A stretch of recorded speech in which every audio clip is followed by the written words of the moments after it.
Welcome to corporate America. Do you like superheroes? Do you like seeing them on their lunchboxes, your backpacks, your soup canisters? Every possible place you look, superheroes. But what if you knew the real story? What really goes on behind the scenes?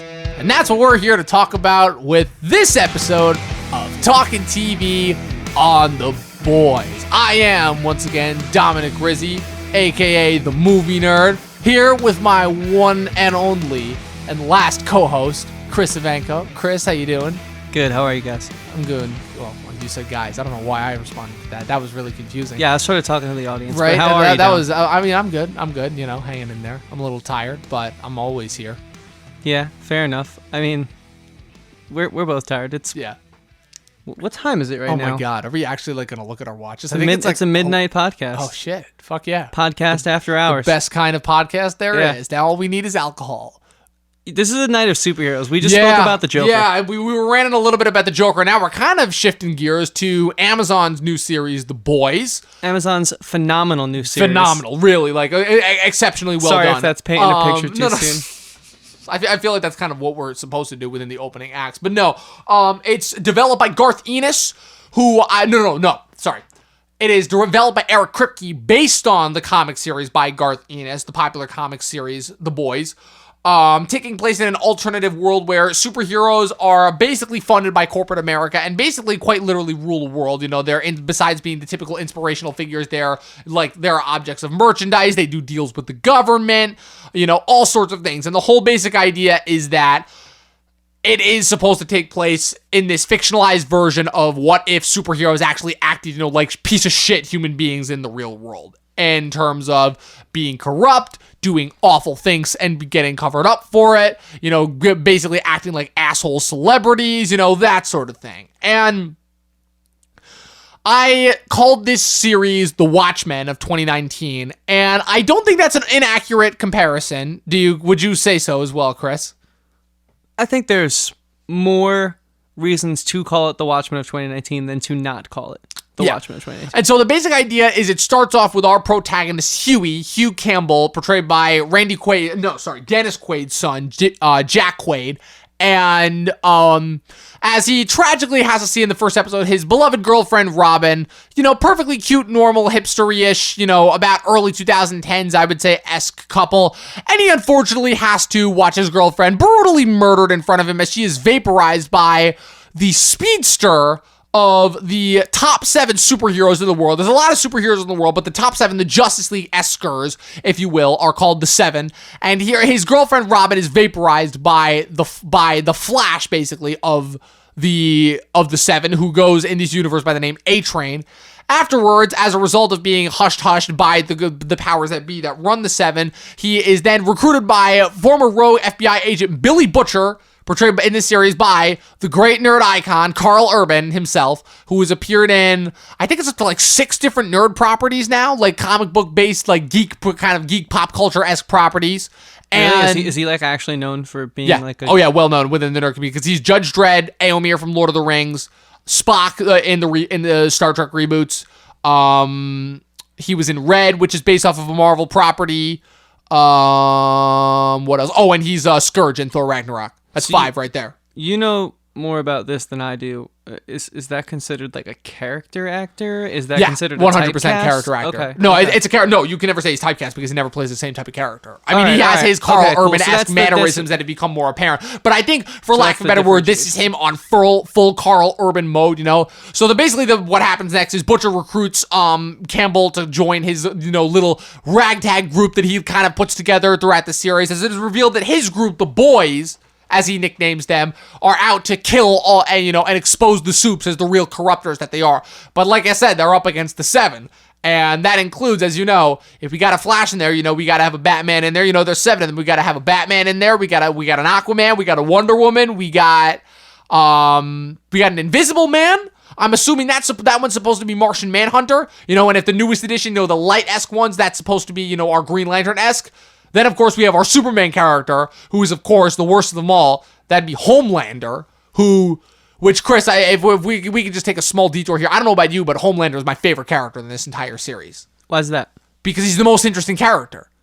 You How know, so, though? because it's for the first time, I feel like it's what Brightburn should have done, in that it's what happens if you take Superman and make him like evil, to the point where everything about him, his good nature, you know, his whole wholesome upbringing, is a literal facade created by corporate America to service out to the dumbest and most naive of us, when really he's an absolute asshole, fucking like fantasizes, considers himself literally above human beings, to the point where he's like, we are literally gods, they are mud people, you know? Everything about him is just fake, but he's so compelling in just his awfulness, you know? Because he's still so goddamn charming, you know? It literally is like the antithesis of Superman and what that, everything that would entail, and it's literal perfection in my weird, twisted mind.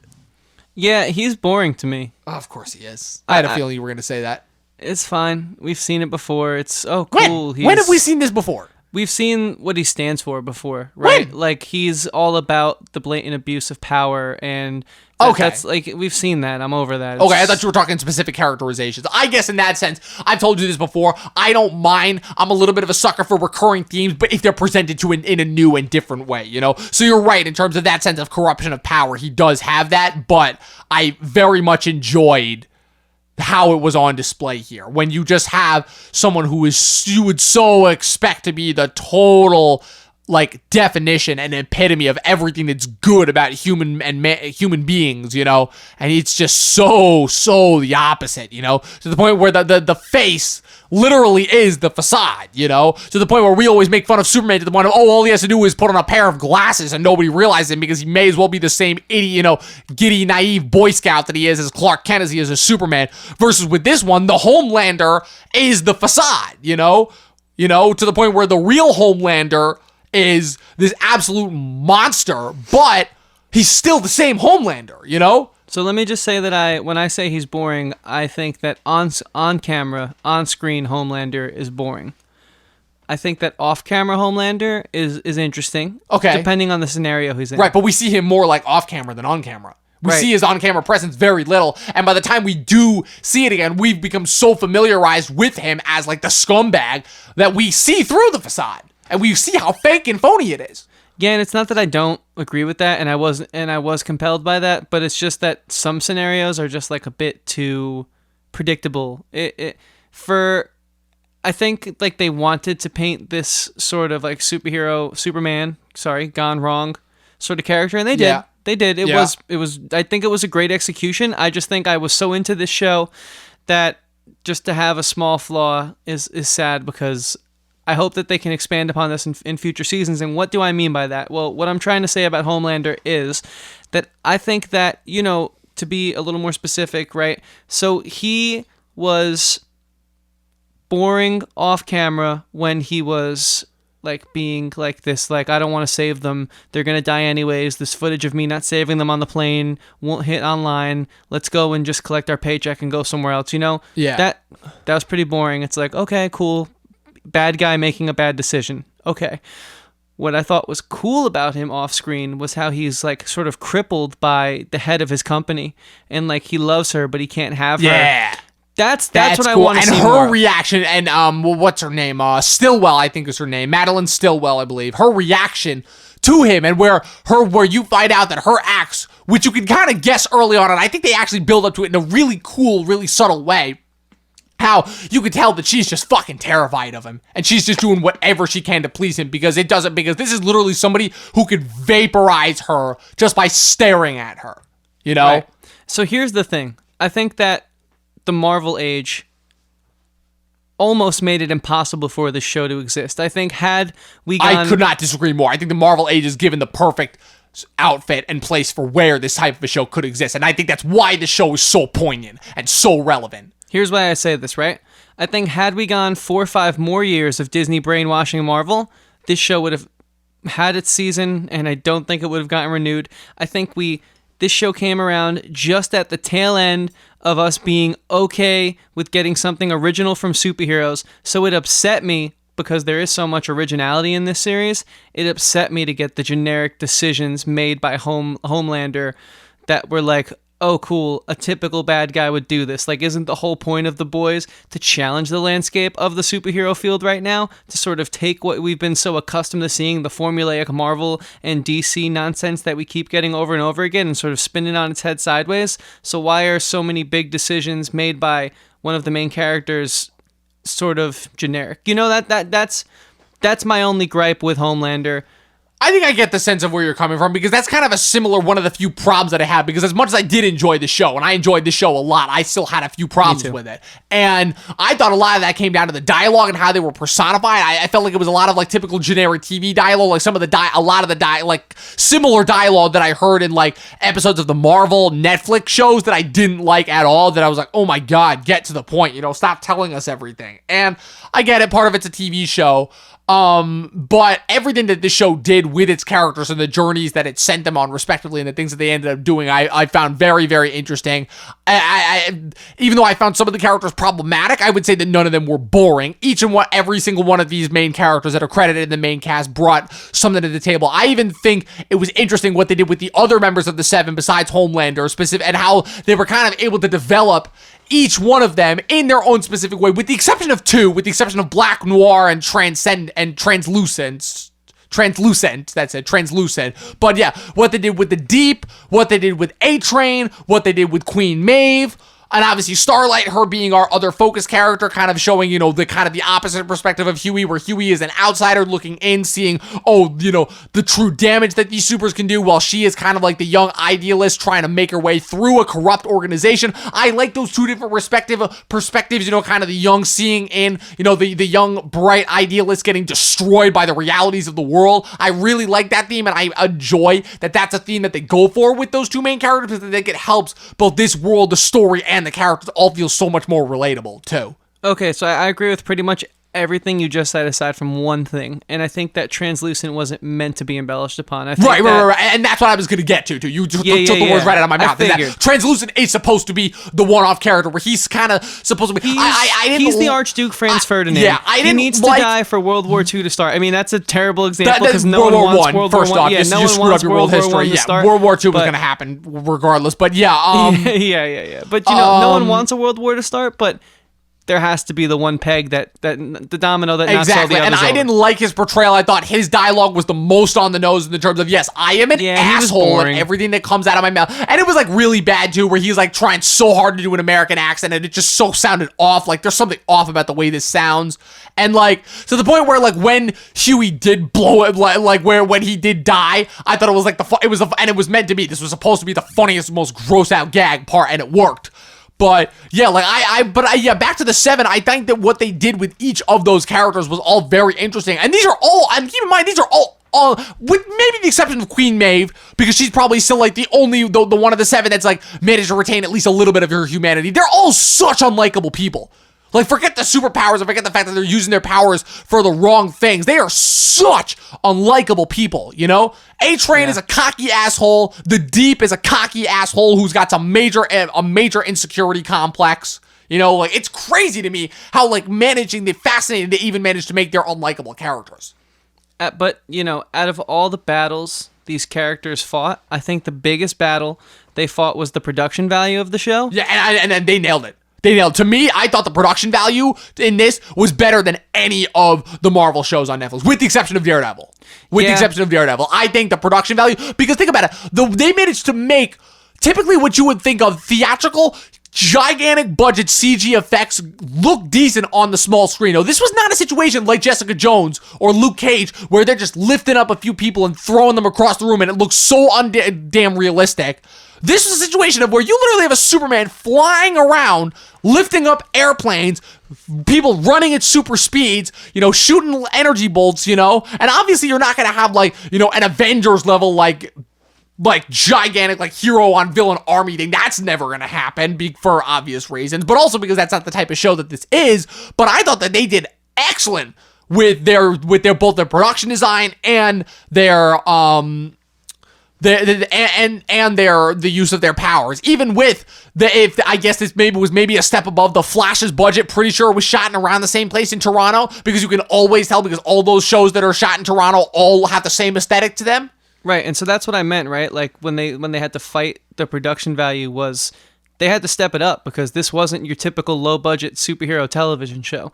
You know, these actors had to perform big time because it was apparent that there was a big budget for this show. I feel like Amazon had high expectations for this show. And so they delivered on that. I really think that everyone sort of rallied together, and this felt they were a good cast. I liked their dynamic. I liked how when they were at conflict, you know, when Starlight, that's her name? Yeah, Starlight. When Starlight was sort of Annie like January, I believe is her real name, but yeah, Starlight. When she was sort of being outed and you know, shunned from the Seven, it didn't feel like they were like at work doing their job. Yeah. It really felt like, ooh, wow, this might be it for her. She's worked so hard to get here because like the scope of the show is so. It felt like a typical like Hollywood like blacklist celebrity, and in terms of like being kind of being smart about the Me Too movement, and yes, of course, it's exaggerated. The scope of the show is grandiose. There's thousands of extras and countless scenes, and there's elaborate sets, and everything is so big, and it like these actors for the most part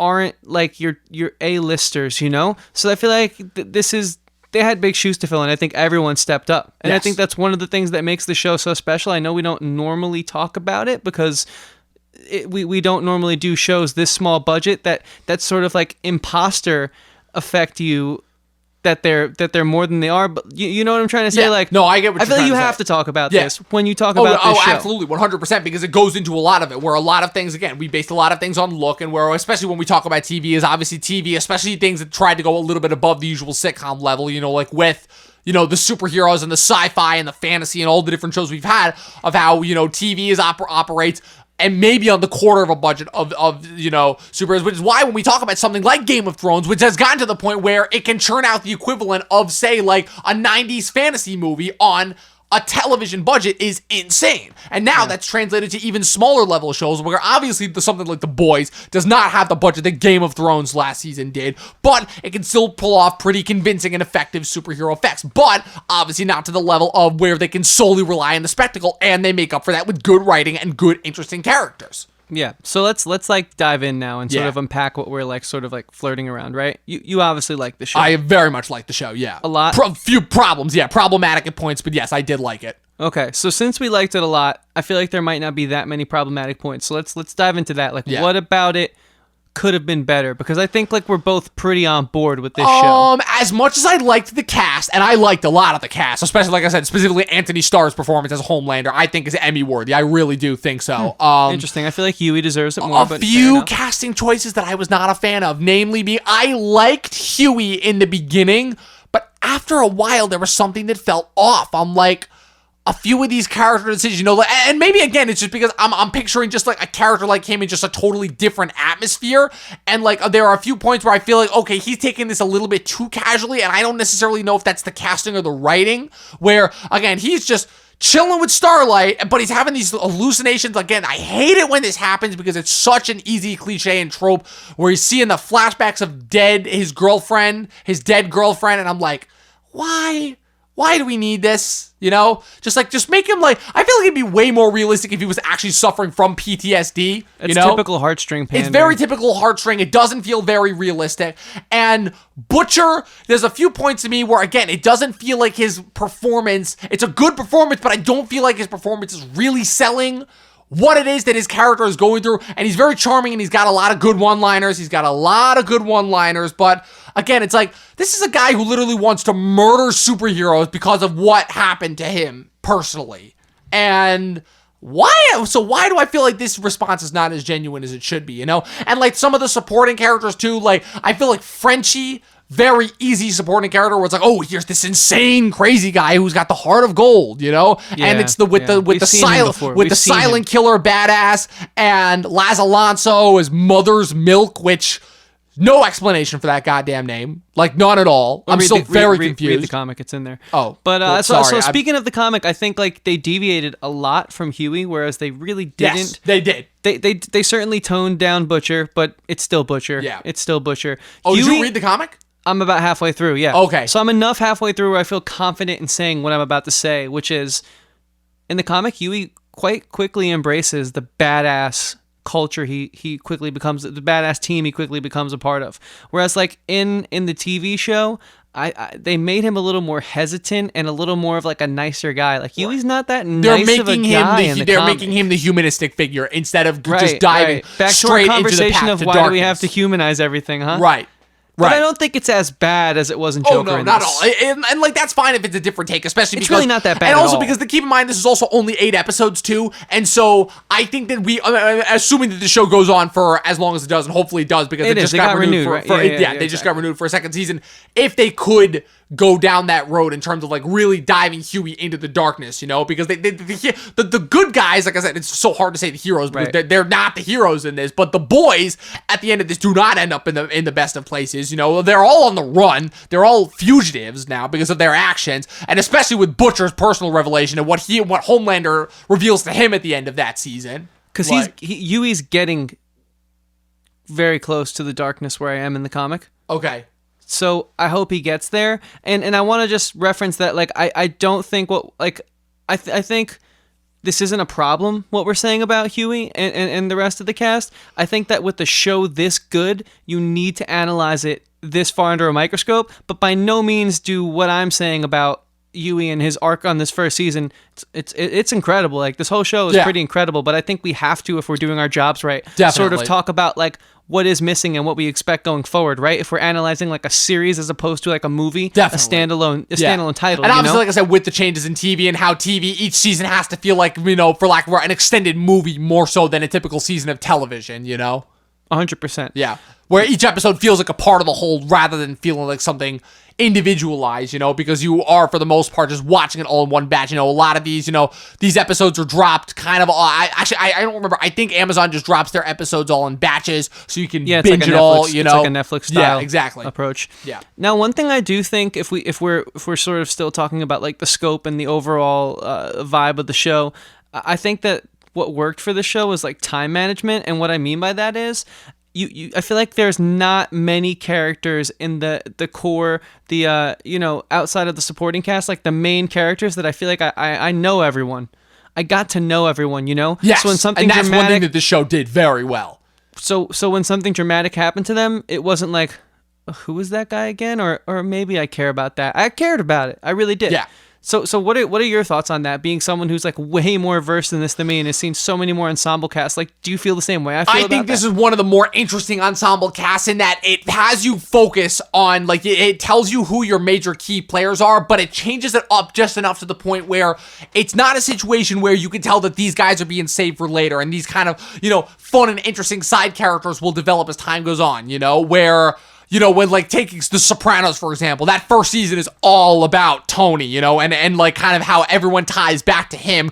But as time goes on, you know, you see Junior kind of deviate. You see Christopher kind of deviate. You see even guys like Paulie and Silvio deviate. Even they're still very closely, tied to him. And you see, you know, a lot of the ancillary storylines. And what I like about this is you had the two separate, distinct sides, right? You had the boys and you had the seven, you know, in the corporate America and all that. And, but you still had the crossovers, like you still had Huey getting with Starlight, you know, you still had like different explorations of the different characters and their individual issues of what they were going through on both sides. The one thing I will say, and maybe a problem that I have with it, is I think that in trying to develop the seven more, I feel like some of the other guys on the boys took a backseat, you know, like Frenchie's whole thing was really tied up with, you know, he had his little brief spat with Mother's Milk, and then he had his thing with the female. You know, and that's about it. That's the extent of Frenchie's arc. And Mother's Milk, his wife got mad at him because he lied to her. You know, that's kind of like, what? You know? To the point where really the only ones left on that entire team that really have things to do are Huey and Butcher, you know? Because they are spending time on the flashier superheroes. So that might be, but the way that I make that come off, that sounds like a nitpick, you know? Well, I mean, that's pretty true to the comic, too, though. Oh, okay. It sort of seems like Butcher forces two of his confidants into going along with that, whatever his ideas, and right. Like, they never really have a good reason to be there. They're just sort of like cool tropes. But to my understanding, it all came from the sense of they were all kind of like outsiders, rejects who had kind of been screwed over by the soups, versus I don't really get that sense of personal rivalry, from Frenchie and MM, double M for lack of a better word, that I do. The female, obviously she's got a reason because she's been captured and experimented on. Well, in but the comic, they are at odds the entire time. Oh, they are? It's pretty annoying. But you don't ever really care about why they're there. It's sort of like, if you always, I mean, even in the show. You just kind of feel like they were there the whole time, and like, do you ever feel like it's going to build to like kind of explaining why they're there, No, not yet. I feel like it was created because they came up with this badass character, Butcher, but he was too badass, and so they had to ground him a bit. Okay. So how do you ground him? You give him a team. Okay. It's not just a good cop, bad cop anymore. It's like, oh, we have like these other characters that people expect to see. Well, if in that's the this case, you make it sound more interesting if it was a buddy cop. Kind of make the odds seem even more impossible. Yeah, Huey and Butcher I against the world, would right? wish that, because if that's the original idea, because they're the only two that really we feel a connection with how badly they've been burned by the soups. Because they're the only ones who actually see how they've been burned. Butcher with what happened with his wife, and then Huey with his girlfriend. Right, and so far it has not been explained in the comic or the television show why we care about Frenchie or Mother's Milk as much. Right. As much. Yeah. So, there are some, like we said, this is a great show. We love it, but obviously we're critics. This is what we do. We can't universally love everything. It's not how this game works. There are some there are some things that we do find faults with, but whereas in a movie you can't sort of reverse these things, I would like to see this changed going forward. Now, speaking of going forward, let's switch to the flip side of this thing. This show blew me away. You suggested it, and I'm so glad that I watched it instantly, because I binged this show in a matter of 3 days while working on other projects. I found the time to watch hour-long episodes. I was just instantly consumed by that. So what do you think it is about this show that's different from your Flashes, your Marvel Cinematic Universe, your other like sort of like what's that weird Marvel one everyone loved that was on FX?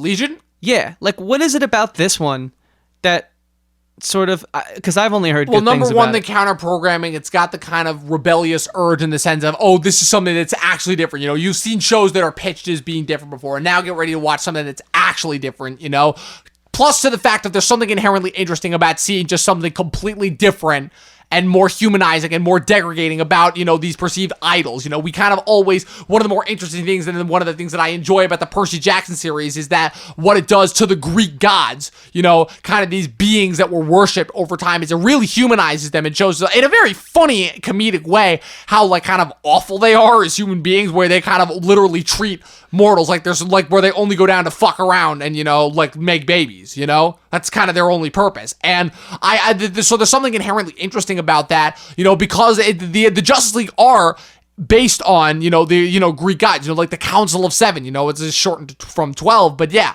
that's kind of the basic idea, where you now have the Seven in this, and they're kind of like the antithesis of that. And of course, like I said, you also have, the rebel cause, where you have your heroes, but they've also got a lot of dirt on their hands too. Again, it's everything that makes Watchmen interesting, carrying all of the cynicism, but I think that it's got a better end game in mind, because I think it's got a better craft and build up to it. I agree. And you know what else I think is crafted differently and more interestingly than other superhero IPs and titles that we've seen? We know about the societal impact of the superheroes from the ground level, right? We know there's usually always that scene where, like, the movie starts off and it's just this mundane guy going through his day job, and then Spider-Man comes swinging by on his web, and then we're just following Spider-Man for the rest of the movie. But we get to see, like, what living in a world with superheroes could be like, and it's very godlike almost. It's very, like, grandiose from the small guy to the ground up. But what is cool about this is we really get to explore what being the superhero like is in an age where social media is a thing, in an age where they still have feelings and are real people, in an age where there are drugs and they can do drugs. Look at A-Train's story arc. I never thought I'd see that in a superhero IP. With drug problemes. Yeah, a superhero with an insecurity complex. Yeah. That's awesome. That is awesome that we live in a world where that is a thing. Exactly. Because it didn't humanize them enough because also to me, that accomplishes Stan Lee's own journey more than what Stan Lee was doing with Marvel, where Stan Lee's whole thing was he made superheroes with actual real world problems. Well, this to me is that theme, that message portrayed in 2019, in modern day 2019, where these are what superhero problems in 2019 would be, you know? Where it's just that's such that immense societal pressure to be perfect, which is literally impossible, that it drives you to have these things. Drug problems, insecurity complexes, you know, like whatever the fuck Homelander's got going. Homelander's like a mommy complex combined with like a superiority complex, you know? Like Queen Maeve, whatever she's going on, you know, that whole thing, you know? Right, and I don't think it took away from the characters. It didn't. No, not at all. It enhanced them. It didn't make made them more interesting. Whereas maybe in the Joker, it made him feel a little less believable. It made him feel. It didn't make them feel, because that one feels like it's going out of your way to slap you in the face of being like, get it, this could happen today. Versus because with The Boys, it's more so perceived because we know what we're watching as fantasy, but because there's that allegory there, and the best allegory always comes from good fantasy. You know, I think that's what makes the message hit so much better. And that, I think, is one of my biggest gripes with Marvel and DC is the corporatization. Is that a word? Yeah, I think so. I think so. Corporatization. The corporatization of those IPs. 2019. Who cares about the English language? This is true. And those characters, because, you know, this being an indie comic was written very freely. If you read it, you can tell that, for lack of a better word, it's 12:30 and I'm tired. There was no fucks given by this creator. It really felt like this is what the creator wanted to say, and this is the angle he wanted to explore. And I really hope we see more of this counter-programming, because it takes something that the society is obsessed with right now. Superheroes are bigger than Star Wars right now. Who would have thought that would happen? To the point where Star Wars, superheroes are so successful that Star Wars are trying to copy its model. Right. Yeah. Last Jedi Endgame. Yeah. It's crazy. It's absolutely absurd. Who would have thought this would happen? But it's cool that there is an acceptance in that space for something that says, hey, you know, it's okay to like those things because I liked those things. Obviously, that's why I made a superhero title myself. But like, can we try something new? Are you guys okay with what I'm trying to do? It's refreshing, and it's exciting, this series, because of those reasons, you know? Because I've been fed up with this for a long time. Yeah, you've made it no secret. But it's not that I don't like superheroes. I'm an avid comic reader. You know, I find them just as exciting as the next guy. But I just want something new from it, and The Boys gave me that. So for me, all of the flaws are far outweighed by the successes. Agreed. And there's not that many flaws. There really aren't. They are minuscule. They are nitpicks at most, you know, because trust me. Nitpicks. You ask the common person, though, they are not going to have the same kind of problems that I do with this sort of thing. Yeah, so I mean, that's my rant. I love this title. I can't wait to see where we go with it, you know? Yeah, I'm very interested to see where it goes in future seasons, especially with the revelation at the end where Butcher's whole driving arc, if we can get a little bit into spoilers, is that sure. We got time. Is that he believes that his wife was raped and murdered by Homelander. And there's a few things that Homelander actually finds out, because for the longest time, Homelander isn't even aware of Butcher's existence. And one of the things that I'm very surprised by is once Homelander does find out who he's up against, and once he figures out who the person is that Butcher is pissed at him for, and then when he reveals what he finds out, he does a little digging on his own. Like how, and it's kind of so interesting to see two sides of the same coin that have both been used by the same organization. It's fascinating. Yeah. So one thing that this show, I think, does so well is that it doesn't feel like it's afraid to say anything. Like it's like we were speaking about in our Joker review, that it sort of felt like he was flirting with certain political topics. At least I said this, but he was afraid to put his finger and take a stance on something. Whereas to me, this show sort of draws a lot of hard lines in the sand about things that happen in our culture today, but it paints them in such a way that you're not going to make that direct correlation to the political, relevancy in real life. But like, this show is very clearly saying, fuck lobbyists. It's not fair that just because they have the money and the power, they shouldn't be able to impact our military. Why is our military bending to this corporation, these mercenaries for hire almost in a sense, you know?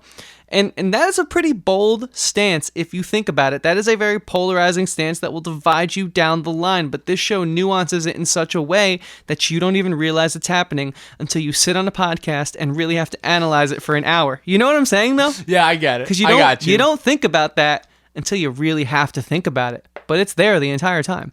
The clash of religion in our culture right now, and sort of how the youth views it as you know, like there's a lot of people more so nowadays who are comfortable coming out and saying they're atheist, but there still are a lot of young people who are religious and passionate, like Starlight, and so it sort of shows that whole dichotomy of like her and Huey being a couple, but one's religious, one isn't. It has a lot of political relevancy and a lot of pop culture relevancy, but it's so not in your face. And I think more I was writing. about to say, I didn't even realize that Huey was an atheist. He is. He says it. Oh. And it's In the comic or the show? In the show. Okay, in the show. I missed that. Quote me on that. He does say Okay, it. okay, no, I'm not saying I don't believe you. I'm saying I forgot about it for a second.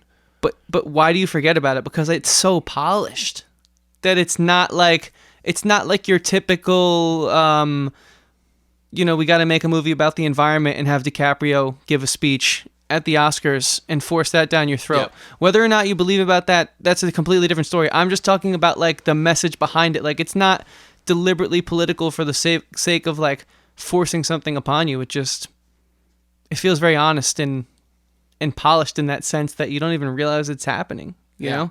It's okay. Cool. It's cool. It took me on a ride in that regard. Definitely. Now, if we want to switch gears real quick over to the cast. Let's do it. So we talked about Carl Urban, we talked about Jack Quaid, we talked about Anthony Starr. I'll tell you another one who I was impressed with, Jesse T. Usher, who as A-Train, who is a guy who I have not been very impressed with from his last couple of performances I've seen. I believe his track record.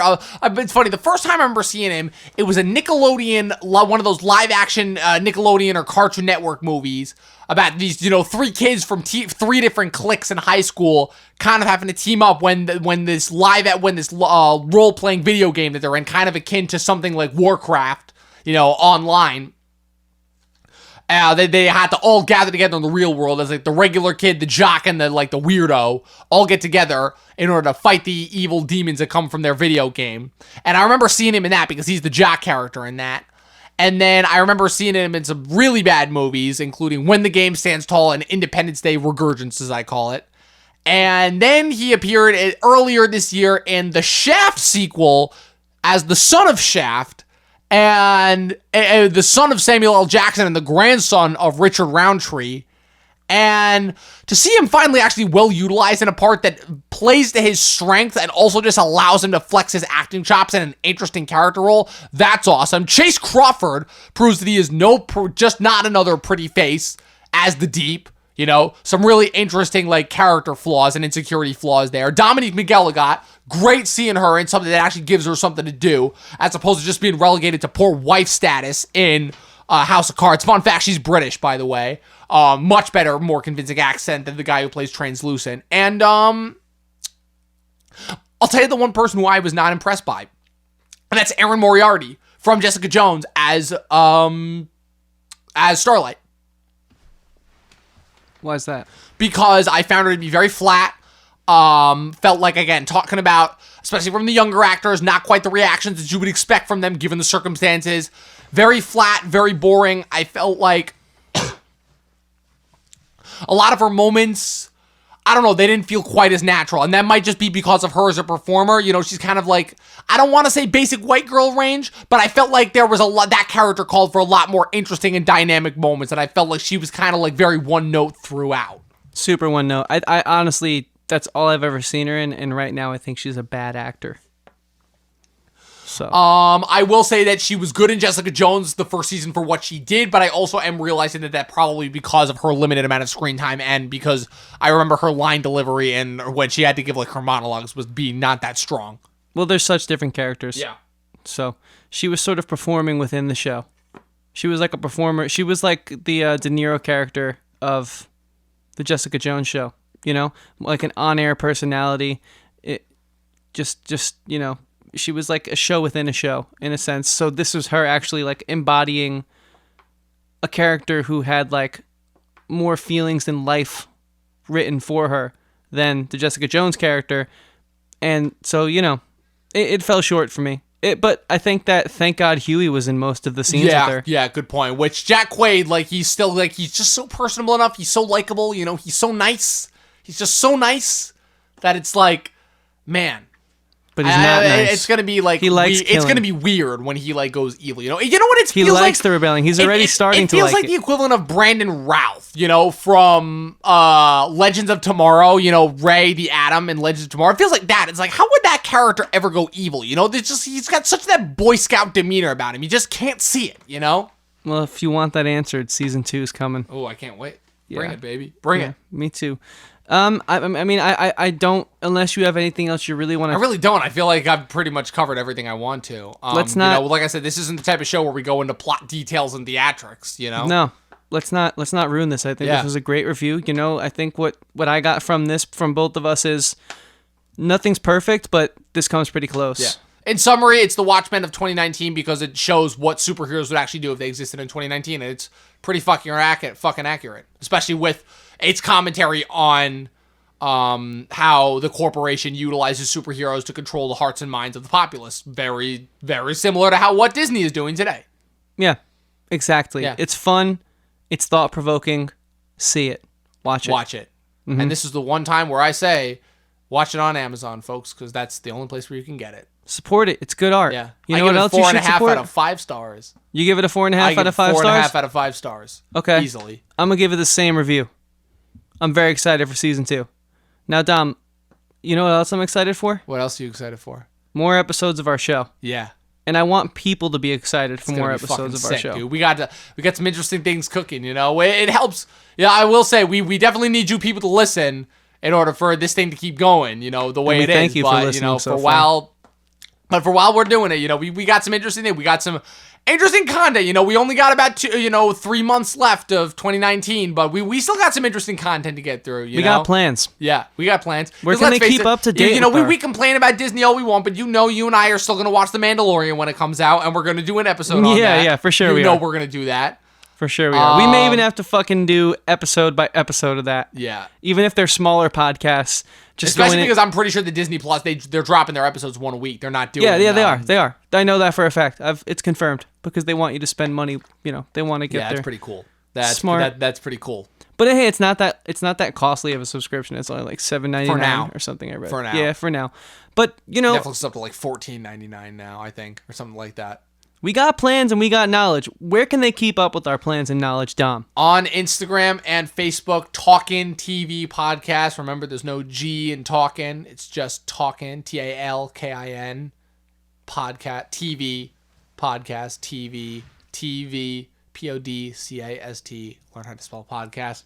And the full-length episodes, audio episodes will be found on Spotify, Apple Music. Are we going to do SoundCloud or no? Not SoundCloud, but Deezer, Spreaker, Radio Public, Google Play, Amazon Music, amongst many others. Follow us on Instagram, and you'll see the link to where you can listen to it anywhere you want. It's out there, folks. Listen to it in your car. Listen to it on your runs. Listen to it. Just listen to it if you like hearing different good alternative content to the typical stream of movie chatters on the interwebs, then this is the place for you. Listen, I'm going to be super honest. I don't think our show's perfect, but it comes from the heart. Yeah, but I've talked about this before. It's I don't buy into the idea of perfection. To me, perfection comes from imperfection. Right. And this is what I would have said on or off the air. So, if you want real, honest, candid content, you're in the right place. Exactly. You want to leave them with something, Dom? Watch movies. Watch fucking movies. Please.